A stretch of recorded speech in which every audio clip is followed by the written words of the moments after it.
The Selfish Path to Romance. Download Chapter 1 for free at drkenner.com and at amazon.com. Now, speak to me. I love you. Yes, speak to me of love. I love you. Now be eloquent, be brilliant for me.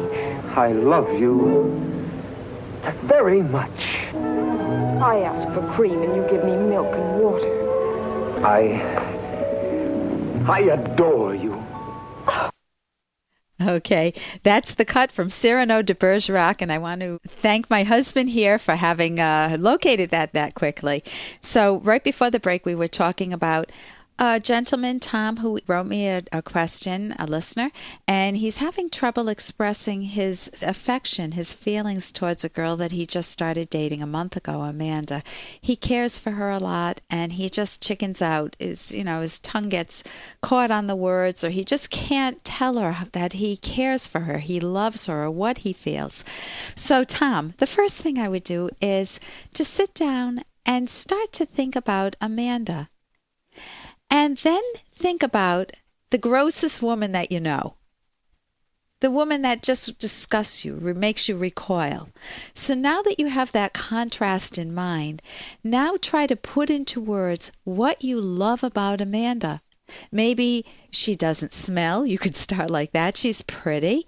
Maybe, people, especially men, typically start with the physical. Maybe she's got pretty perfume, or you like the way that she laughs, or she keeps you, she's honest. Now that's a little better than just the physical. The physical's wonderful, but many of us know people who have drop dead gorgeous, and they just have a horrible character. You can't stand the person. But let's say that she's gorgeous and that she also has a very good character. She's honest, and you think of some examples of when she was honest and what she did.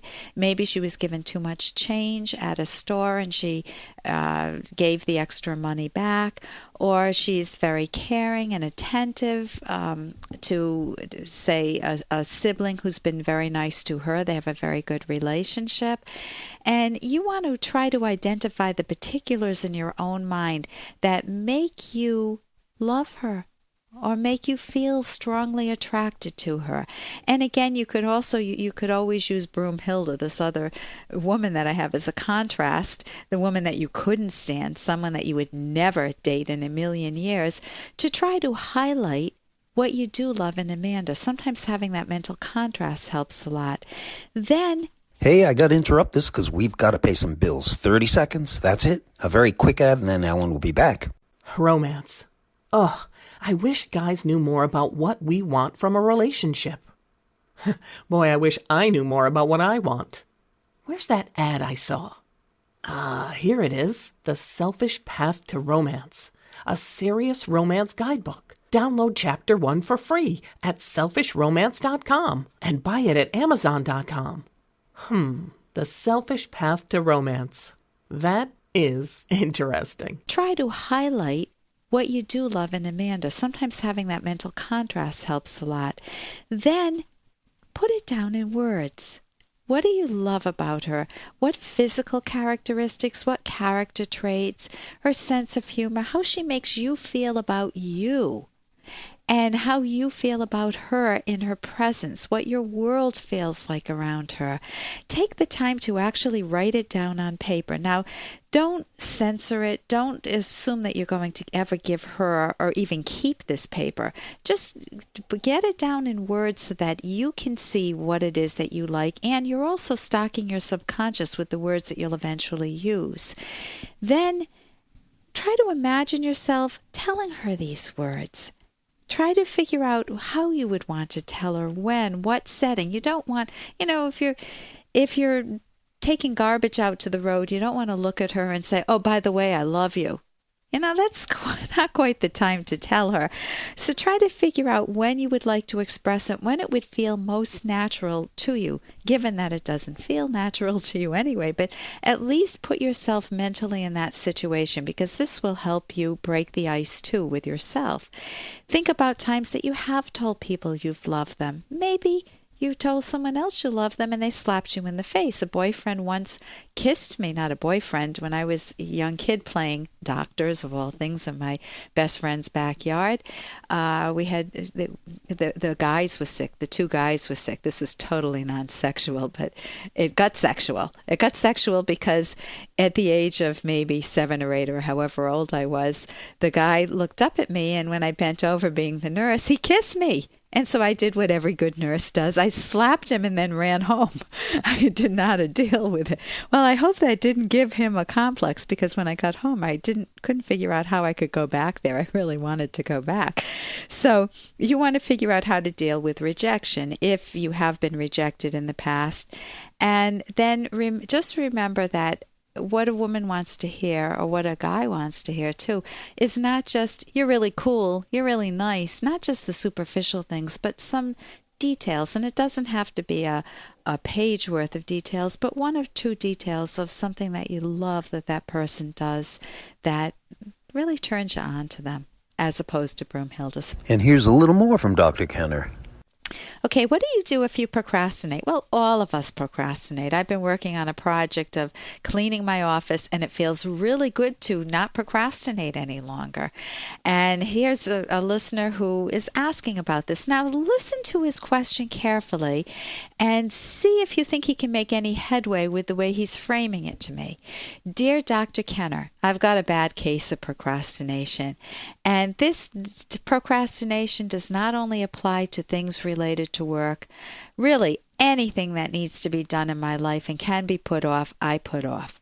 I always wait for the last minute. But here's the interesting part. So I'm getting ready for this real interesting part.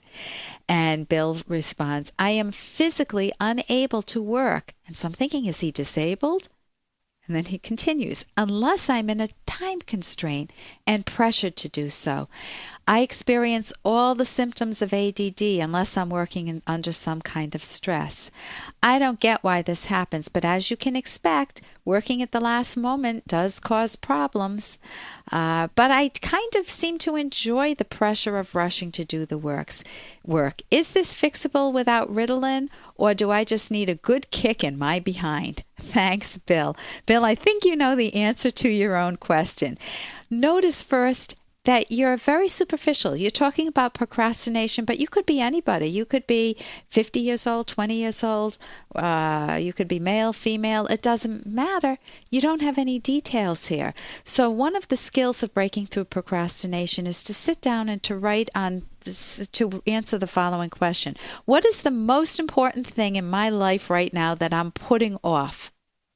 And then if you find out, oh, well, I've got a job at work that needs to be done, or I have to go to the doctor's appointment, I've had this lump in my body that needs to get checked out, I need to go right away.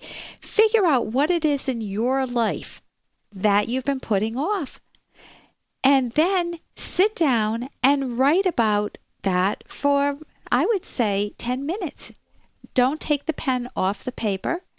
And just keep writing and writing, because your goal is to try to find a solution to the most pressing problem. What we did right there was you prioritized, you took the most important problem, and you're answering that first. If you're about to lose your job, you focus on that. If you're about to lose a relationship, you focus on that. If it's a health matter, you focus on that. And you spend the time trying to figure out in detail what the problem is. And then notice what you'll get more and more details. So you prioritize and then you get details. For more Dr. Kenner podcast, go to drkenner.com and please listen to this ad. Here's an excerpt from The Selfish Path to Romance, the Serious Romance Guidebook by clinical psychologist Dr. Ellen Kenner and co-author Dr. Edwin Locke. A personality trait valuable in romance is personal warmth. By warmth, we mean friendly affection from your partner. Warmth is essential for romance to flourish. Coldness can be temporary as a result of anger at your partner for some particular action, but romance is impossible if it is a constant presence in your relationship. How your partner shows warmth and affection is also important, whether it's through small gifts, loving words, hugs, frequent phone calls, and smiles and kisses, or through any or all of these ways and more. You'll want to make sure that you enjoy each other's affection and manner of showing it. You can download Chapter 1 for free by going to drkenner.com, and you can buy The Selfish Path to Romance at amazon.com.